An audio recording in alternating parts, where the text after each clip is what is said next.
How's it going? Great. How are you? I'm How good. are you doing? I'm good. Thank you. Perfect. Perfect. Yeah, How can I yeah, help you today, Justin? yes. So, just for context, my parents are Romanian, so they came here in Canada. I am now. They came in like the 90s, so I was raised Orthodox Christian. Mm-hmm. Um, Mm-hmm.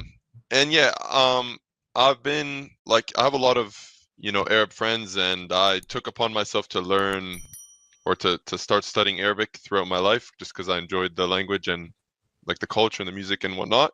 So like I speak a little bit of it, and I enjoy studying it and whatnot. And of course, that kind of in my Arabic classes in university and whatever, the Quran came up obviously within study.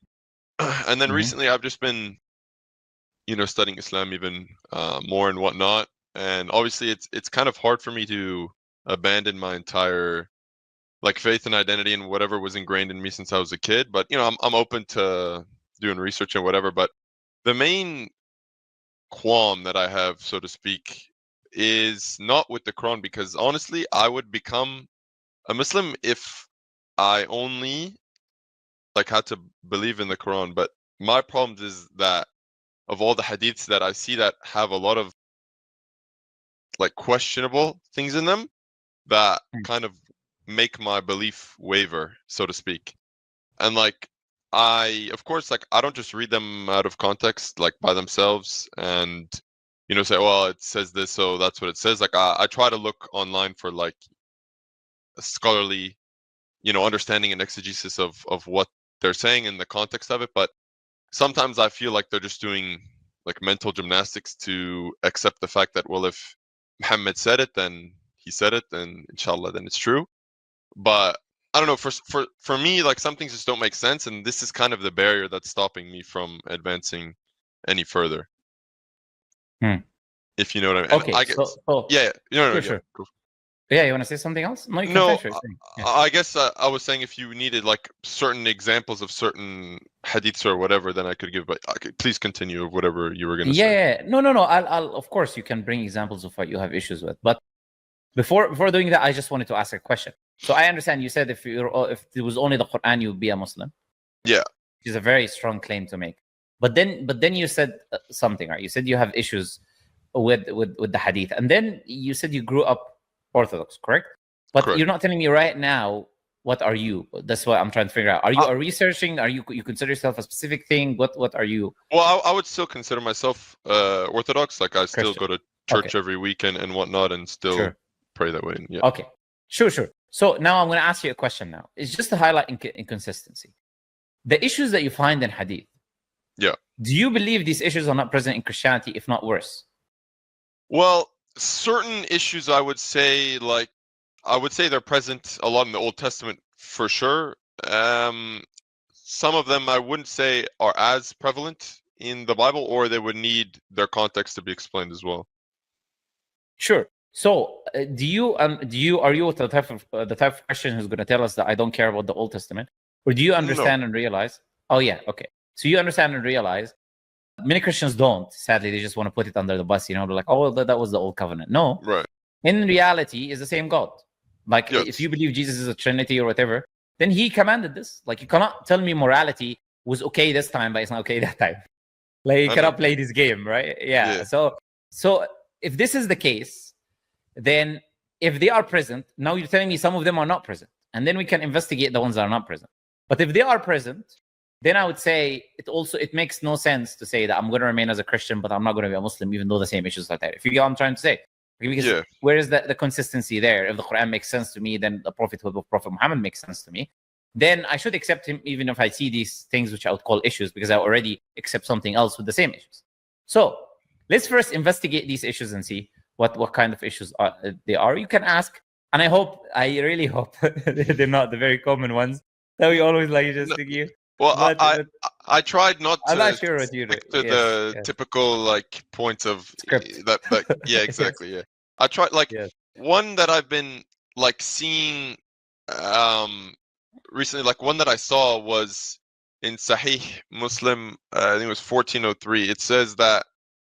Now again, I read the scholarly interpretation of this, so I understand probably what you're going to try and say as well. But like it says that when a man like, or sorry, he saw a woman, and then he says that Who saw a woman?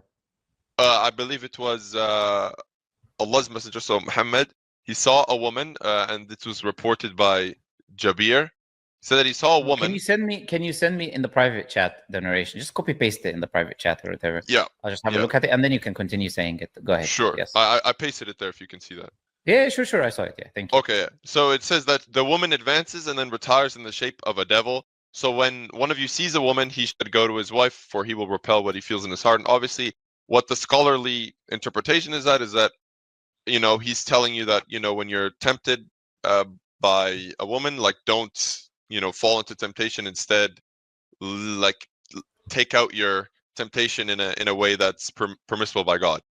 But well, my problem is that it's basically saying that the woman is being framed as, quote unquote, the devil, like shaitan, and it's saying that as soon as you feel aroused in such a way, like, instantly go to your wife and, you know, let it out in such a manner. When my belief, at least in Christianity, is that, like, even when you experience lust or experience these temptations, that it's your internal temptation and you should still resist it, you know, because sure, men feel lustful and we get that, but I don't think that one should just instantly cave to his lust, and even if it's in a permissible manner by, like, you know, within the covenant of marriage. I don't think that, I don't know, I just don't think that makes sense to me, at least, like, portraying women in such a way that A, they're the devil, and then B, as soon as you feel this lust, then instantly go and let it out, in my opinion. Sure. If you understand what I said. Yeah. But I don't think you're presenting the hadith in the right way. Okay. Now, first, doesn't shape. I don't agree with this translation. It's a surah, not shakl. These are two different words. Like, so like picture or image. Image, yeah, like an image of, yes. So it says you saw the Arabic is there. تقبل في صورة الشيطان وتدبر في صورة الشيطان. فإذا أبصر أحدكم امرأة فليأتي أهله فإن ذلك يرد ما في نفسه. This is what the narration is saying. Okay. Right. So when it says in an image of Satan, now there is two ways to understand this. There's a way that when people are walking by and you look at a woman, they see the devil with two horns, or like, obviously two horns is just a Hollywood characterization. Right. Or that this is metaphorical, referring to something else. Now, any reasonable person would obviously say that this is not saying that when you walk around and you see a woman in the street, that she looks like the image of the devil. Nobody's going to say that. No reasonable person is ever going to interpret the narration that way. So what does it mean then? The image there is referring to the lust, which is portrayed by Satan, that is trying to get you to do lustful, impermissible act. Right. Whether it is adultery, whether it is fornication, or any types of these specific acts, or even just touching her, hugging her, whatever, or looking at her with lust. You know, as like the Bible says, looking at a woman with lust is adultery, etc. Yeah. So when it says the image there, means the image of what Satan wants you to focus on, to look at, to disobey God with, that lustful image that it's not permissible for you to look. Now, nobody else in Islamic history have interpreted that, therefore, this means that a woman is Satan when she's walking around. Okay? Right. So, obviously, that's not a fair interpretation, I would say, in any way, shape, or form. Like, if you really was to be reasonable. Because, like I said, it's either, like, literally saying that, or it means something else, which every reasonable person is going to say. Now, when it says, come to your family, now, that doesn't mean you should cave to your lust. In fact, that means the opposite. This narration is referring to those who will find something. يَرُدُّ مَا فِي نَفْسِهِ. What does يَرُدُّ مَا فِي نَفْسِهِ mean? It repels that which will come in his mind. Yeah. So this narration is a cure for a specific type of individual that when he sees, not every single person is like that. Mm-hmm. For an individual that if he saw and then thought about something, that can happen to anyone. Right. It can happen to any human being, right? We're not saying this happens to people who are not righteous or whatever. No, this can happen to any human being. We're all men. And anybody who claims that doesn't happen to them is probably lying. So you can see anybody can look at a woman and get lustful. Like, this is like common sense. Right. So the Prophet in the narration, he had intercourse with his wife, and then he said this. So he's setting an example, obviously, to the people. That doesn't mean that the Prophet is looking at people lustfully, but he's setting an example for the people of what to do in case this situation arises or takes place. So any human being can look at a woman lustfully. Let's say whether he's married or not married. It can either lead him to fornication or adultery. In this case, adultery, because he's married, right? So this narration is specifically referring to someone who is married. So, okay, you're married. So if you get something in yourself, you start like feeling something lustful that could lead you into a wrong direction, then go and have intercourse with your wife. So this is a cure for a specific type of problem that can arise sometimes and cannot arise sometimes. Now, we cannot take a hadith that obviously is referring to a specific instance. Like I said, clearly metaphorical when it comes to the image part, and then apply it to every single case and scenario in every human being, and then derive from it that it means that every human being is lustful or whatever. No. Why? I'll give you a very simple answer from the Quran. The Quran itself teaches to lower our gaze. You probably know about that already. Yeah. قُلْ لِلْمُؤْمِنِينَ يَغُضُّوا مِنْ أَبْصَارِهِمْ, and say to the believing men to lower their gaze. وَيَحْفَظُوا فُرُوجَهُم, and to guard their private parts, meaning not to do fornication or whatever. So if the Quran tells you to lower your gaze, you're not going to need to look at a woman anyways in order for you to do this. Right. Okay. So, and the Prophet said, if you looked accidentally, then to look away. So Prophet gave so many ways to like avoid this.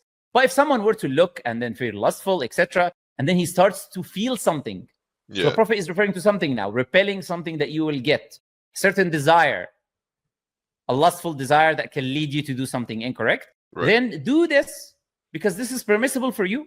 And that would repel your desire because you would know this as a man. And men will know this. That this desire can be very strong, but the minute the man does his need, it disappears. Like it's no longer. I don't need to obviously explain. No, I get it. Yeah. Everything completely is it's very easy. So I would say that is the most wise thing to say, actually. So this hadith is definitely given a cure to many people. That if some people were to apply, we'd have so many less cheating, scandalous relationships in the West, actually. No, that makes sense. Okay, I appreciate that. Yeah, I mean, I imagine that it wasn't the actual devil itself, but I guess just the wording kind of threw me off. But I mean, you put it in a good frame that it does make sense. And I'll give you another example. Okay, let me add to that as well. So I'll show you that this has nothing to do with women because you mentioned women. Sure. Now, the Prophet told us that, for example, if someone passes in front of you while you're praying, then you're supposed to stop them. Yeah, you're supposed to repel them and stop them. Right. And then it said if they don't stop, then fight them to push them. Like فَلْيُقَاتِلْهُ, it says like fight them. Right. فَإِنَّهُ شَيْطَان, because he's shaitan. He's a shaitan. Now, nobody thinks now, it's the same idea. Do you get the point? When it's here, man or woman, whoever is passing in front of you, uses the same term, and it calls them a devil or Satan or whatever. Right. Now, nobody comes and says, now, this has nothing to do with men or women. It has something to do with this person now is making an act of disobedience. He's doing the work of Satan. Therefore, he's referred to as Satan in that context. Okay? Makes sense. Yeah, I was going to, when you brought up that point with someone walking in front of you during prayer, because there was another hadith saying that like the things that which would annul a prayer would be like if a dog, a donkey, or a woman walk in front of you. And again, that was a bit weird to me because like likening a woman to a dog and a donkey in that context is like, I don't know, it's weird. Okay, again, I'm sorry, I'm going to say this, but this will be very, very like a problem in understanding if you think of it that way. Okay, I mean, like if you mention three things together, does that mean you're equating them with one another? I'll give you an example. I'll say the man eats food, the dog eats food, therefore the man equals dog. That's what you're saying. I guess because the hadith is essentially mentioning three things which do a specific thing. Cut the prayer. And I'm going to explain what cutting the prayer is. Because three separate entities do one thing. You said, therefore, it says all of them are equal. How's that logic? Well, I wouldn't say all of them are equal in the sense of that, but it says it equates them together. You said it equates them to each other. Where does it do that? I guess likens them rather than equates. Okay, where does it do that in the narration? This is the same. I'll give you an example. Okay, I'll repeat the same example. The man eats food. The dog eats food. The man is like a dog. Okay, so look, obviously men eat food and dogs eat food. Nobody's insulting there. Just because more than one thing does the same thing doesn't mean it's a dog. Now, let me explain the hadith as many scholars have explained this hadith, Al-Qurtubi and others, many scholars have already explained this hadith. What does it mean to cut the prayer? It doesn't mean that it nullifies the prayer, as the scholars said. It means it decreases the reward of the prayer. Now, the answer, why does it mention dog, and why does it mention donkey, and why does it mention woman? Why does it mention these three specific things? For a simple reason. The donkey, when the donkey makes noises, it will distract you during your prayer if it walks in front of you. And that would cut your prayer, meaning decrease the reward, because you're going to be distracted. You're not going to focus on your prayer. Right. If it goes in front of you, you will get distracted because it makes noises, loud noises. When it comes to the dog, it will frighten you. Of course, like, I don't know, like just like random dog crossing in front of you while you're praying, you're going to get frightened. So that is going to distract you from your prayer and focus, and it will decrease your reward. If a woman crosses in front of you, can get you to have ideas, can get you to have lustful thoughts, etc. Can look at the wrong thing in the middle of your prayer. That can distract you. You can lose some of your rewards, and that would cut the prayer, meaning the focus that you have in your prayer. Right. That is why these three things are mentioned. But nobody is saying the three things are equated to one another. Most scholars in Islamic history have understood it in that way. And like I said to you, it's not even logic, because I could apply that statement to so many different things. Just because so many things do the same thing does not mean all of these things are equal. That's not logic. Right. So then by logic, then would you be able to apply, like, if anything, I guess, like, if anything that's distracting or makes noise or whatever walks in front of you or is present during the prayer, then it would also cut it? Yeah, if anything, yeah, there are things, but the Prophet mentions common things, especially at that time. Like, I guess people didn't pray. Right. Yeah, people didn't pray. Of course, he's mentioning this. People at that time, you understood, they didn't have like all of these buildings that we have and clean roads. Right. They would pray, and that's why there's narrations about, like, it was, I think, Abdullah ibn Abbas, and he was passing with his horse while the believers are praying in rows. He's going with his horse. Like the people at that time, they would pray in the desert. They would pray in anywhere they can. Anything can pass in front of you. Right. Any animal can pass in front of you. Any human being can cross in front of you. Anything can happen. So of course, these things needs to be contextualized. Now, before we go to something else, now I'm going to apply now the consistency kind of thing I asked you in the beginning. Sure. Now, if a person is a defender of women, how does the Bible describe women? Because you had an issue with things which are clearly metaphorical and not only applicable to women, but applicable to everyone. Now, specifically applicable to women will have things in the Bible. For instance, the Bible will say that the woman is the reason for the original sin. She is to blame. She is the fault, the whole fault. And the man comes first, and she should remain silent. She shouldn't teach. She shouldn't assume any authority over a man. She should remain quiet. Right. And she shouldn't teach. Now, Islam doesn't teach that. So Islam is very clear that the sin was both Adam and Eve. The blame was both Adam and Eve from God. Repentance was for both of them. And the pain in pregnancy is a punishment for women in Christianity because of the Eve. Right. In the same chapter. And in Islam, women can teach, and they have been teaching, and they have been doing even things like narrating, which is even a higher level. So now, how are you okay with that in Christianity, but can have an issue, something that can be metaphorical like this in an Islam point of view, if you're supportive of women? Yeah, I mean, I guess I'm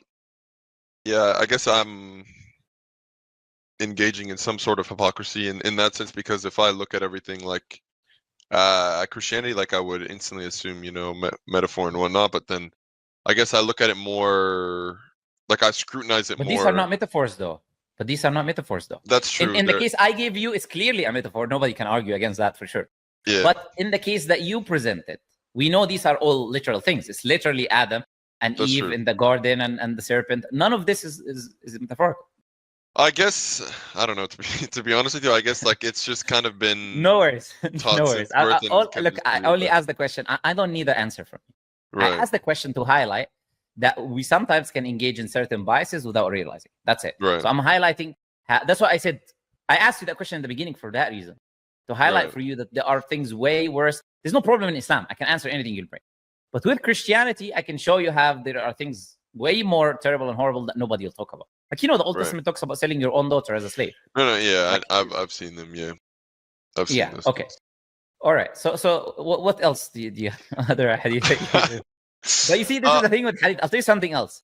Before we present, the thing with hadith is this. It's not like the Quran, from what sense?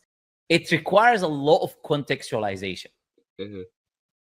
Because hadith can be what? An incident can happen. A narrator can only narrate part of this incident. Right. He can forget the context. He can forget the rest of the statement that was said. He can just report a part that he found relevant. Right. Now, when we combine narrations, we bring other narrators completing the context. And also narrators can narrate with meaning. So sometimes they can give a meaning that when you have another narration, you realize what the meaning actually intended is. The Prophet didn't exactly use that specific word. He used a similar word. But when you combine the narrations, you realize. And then you have other narrations mentioning context. Okay, so this is in that context. And this is referring to this specific thing. And that's why it takes scholar years. Like these things I'm telling you, like I don't just like open that book of hadith and I find all of these things. No, I have to open the books of explanations of hadith. And I have to study those. I have to go to Fath al-Bari by Ibn Hajar, for example, where he explains the full of Bukhari. I have to go to the Nawawi Sharh of Muslim, where he explains all of these narrations that are in the book, all of them, and he will combine the different narrations. Each book of hadith have an explanation like this. And that's how we come to an understanding and conclusion based on years of study and dedication. So that's why approaching hadith with a lens of just reading it in isolation will always, of course, bring problems. Not to mention, of course, the weakening of the narration, all of that. But yeah, go ahead. What else have you come across that is like preventing you from taking that step of being a Muslim? I guess another one I had, I mean, you probably heard this one a lot before, is saying that like when there, like the Prophet was talking about, like he was asked, isn't the witness of a woman equal to half of a man? And then he said yes, because of the deficiency of a woman's mind. I read explanations of it, explaining like what the deficiency he was but the referring hadith explains the deficiency. Oh. Maybe you haven't read it fully then. That's the point I was making about reading the full hadith in context. I guess not, yeah. So the Prophet says the deficiency, because he was asked, what is the deficiency? Okay. He said the deficiency is in testimony. Deficiency is not the right word, by the way, which I'm going to also talk about that.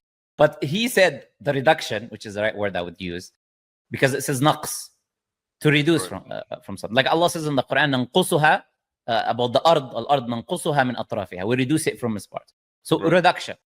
Okay, so he says reduction in testimony. That is the reduction in the mind, the testimony.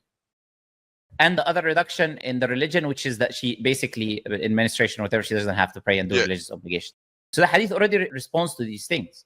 So it doesn't mean that the hadith is not saying, the Prophet already explained. He's not like saying that they're less intelligent or that they're, for example, more sinners than men or less, righteous servants or whatever. No, he said this is what we mean. But the reduction, do you know what kind of reduction this is? Was it in memory or no? No. I mean, when the Prophet says a reduction in something, he's referring to a reduction in responsibility, actually. Do you know why it's a reduction in responsibility? Well, yeah, because the women have less like responsibility because of like their during the holy month, because of their menstruation and whatnot. No, like they don't have to pray. Not only that, but even in the testimony. Testimony is a responsibility. Why? Because false testimony means you will be lashed. So if you require four people to testify and 3 say something and 1 doesn't, right, they'll all be lashed. I see. False testimony in Islam is not a joke. Like false testimony, you cannot just come and falsely testify to something. Right. So this is a reduction in responsibility. I see. It's not a reduction in a way which insults women in any way, for sure. I see. Appreciate that. Yeah, I have like some other dumb ones, I think, but I think I need to like take some more time and apply the kind of understanding that you were talking about and put more effort into looking at their context and whatnot. Because yeah, if you just look at it out of context or don't understand like where it was said, then yeah, you can arrive to these outcomes that don't exist but exist in your head, and then you make your own conclusion from them. So yeah, and many people, by the way, have this issue today. By the way, it's not just you. There's many people who say, "Oh, just follow the Quran alone today," and all of this stuff. Why? It's easier, and I don't see you doing that, by the way. But it's easier to be a lazy person. Right. Meaning, I have an issue with this, reject it. The hadith doesn't make sense to you. I'm gonna reject all of it wholesale. Right. Okay, but how are you going to pray? No, I'm going to take the part that I like, which is how to pray, how to fast. Like, okay, so is it authentic, is it not authentic? Is it reliable or not? Is it historically accurate or not? So it's easier, especially in this day and age. You know, people just go, and I made a video. You just go to AI. Oh, how can I do this? That's it. Like, nobody really wants to read a book anymore. Nobody wants to ask a person of philology anymore. So a lot of people can take that route. Also, there's another route. Maybe there's a narration is very popular that people misuse against Islam. Yeah. Okay, I don't want to be defensive with that. Oh, I reject this. This is not authentic. No, like the religion is not a game. It's not our game. It's not like my backyard where I take what I want and I put what I want. This is God's revelation. And since it's God's revelation, there is no doubt that every single thing he taught is wise and has an answer. Right.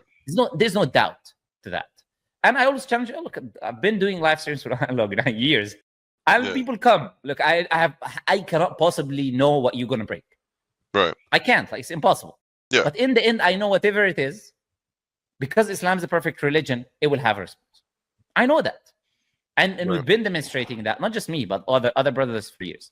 So now I'm going to ask you this, right? Since whatever left is dumb ones and whatever, why not take that step then? If the Quran makes sense to you, you read it, the majority of the hadith that you read, like I can tell you tons of hadith that I'm sure that you will say this is the most wise thing you can hear. Yeah. The Prophet's teachings and narrations. Like one of you does not become a believer until you love for your brother what you love for yourself. Prophet said, you're not a believer if your neighbor sleeps hungry and you are full. Prophet mentions that from the perfection of your faith that you leave that which is not of your business. Prophet talks about richness, and he says the true richness is the richness of the heart, not money. Prophet makes these examples and parables to his companions where he says, do you know who is the bankrupt person? And they say the bankrupt person is the one who doesn't have money. He says to them, no, the bankrupt person is the one who prays, gives charity. How is he bankrupt? He gives charity, prays, he does all of that. But he goes, curses this person, insults that person, which is we have so many people like this. They pray and do the rights of God and they leave the rights of human beings. So if you look at the narrations, you can see the wisdom. I don't obviously need to explain that. The wisdom of the Prophet, which is a revelation from God in the end. As Allah says, he doesn't speak of his own. It's only revelation being given to him. وَمَا يَنْطِقُ عَنِ الْهَوَىٰ إِنْ هُوَ إِلَّا وَحْيٌ يُوحَىٰ. This is the truth. So what's then? I would encourage you to take the step. Of course, you can take your time if you want. This is not this is just a suggestion, an invitation. Like you said, a friendly invitation. Like imagine me inviting you to my wedding or something. It's a friendly invitation. And it's up to you to act upon it or not. But if these are really the issues, then I don't see them as big issues. Right. And I wish guidance for you. I appreciate since you see that the Quran makes sense to you. So if you want, you can, or if you want more research, you're welcome, and you're welcome to come back anytime, of course. Yeah, no, I probably, to be honest, I even spoke about it with my family, because, my family, I guess you could say they're quote-unquote Christians, but they don't, it was probably just because, in Romania, you grow up, and then it's kind of instilled in you, right? 99% of the country is Orthodox, so it's kind of just instilled in them, and you ask them what they believe, well, they believe it because they were told it. And I spoke to them about the potential of converting and whatnot, but they're they're obviously I can imagine and whatever. I honestly I would assume deep in their hearts they would be fine with it, but obviously they'd be initially disappointed and whatever. But I've been trying my best, honestly. I was talking with my mom a couple of days ago. I was genuinely trying to we were in a car ride and I was explaining Islam and whatnot, because she she was never exposed to it and whatnot. So I was just trying to expose in that thing to kind of get her to understand it more and whatnot. So I'm gonna finish reading the Quran again. I'm mid reading it right now, and honestly, I think I don't know. I hope Allah will guide me, and inshallah, I'll convert. Inshallah, I wish that Allah guides you to the truth, inshallah. And just know that everyone struggles with this. Everyone who accepts Islam struggles with this, and especially, obviously, Christian, Eastern Orthodox, or just Eastern Christians. They're a lot more, holding on to the religion. I wouldn't say necessarily for rational or research reasons, but they're a lot more practicing. It's more in their identity and all that. Exactly. They will go to church, they would celebrate, but in reality, they don't really believe and read, and it's not that. So I completely understand. But just know that in the end, look, Allah is on your side in the end, and He can see you. and that everyone else struggled with this. Like I said, you probably, if you've seen the biography of the Prophet, you know the Prophet's uncle dying as a disbeliever while he is protecting him all his life, and he loved him, etc. These examples for us are for that reason, because we know that like this, we can be fought by our own family members. You know, Muslim or not, your family can stop you from praying. Even they call themselves Muslims, that they forbid girls from wearing a hijab and praying and all of that. So anyone can, shaitan can use anyone basically for his goal. So it was really a pleasure talking to you. Appreciate it. Yeah, you as well. Thank you for everything. Very nice discussion. Thank you very much. All right, Justin. Bye bye. I'll see you perhaps another time. Ameen, ameen. May Allah guide you to the truth. See you later. See you. Bye bye. So I just wanted to say that I think like 2.5 weeks ago, 3 weeks ago, I took my shahada, so I'm a Muslim now. Alhamdulillah. Yeah. So that's great news. Yeah. I just wanted. I just saw you live, and I said, you know, I might as well. I'm not going to take up too much of your time. I just wanted to say that I just saw you were live, and you played a big part in it as well.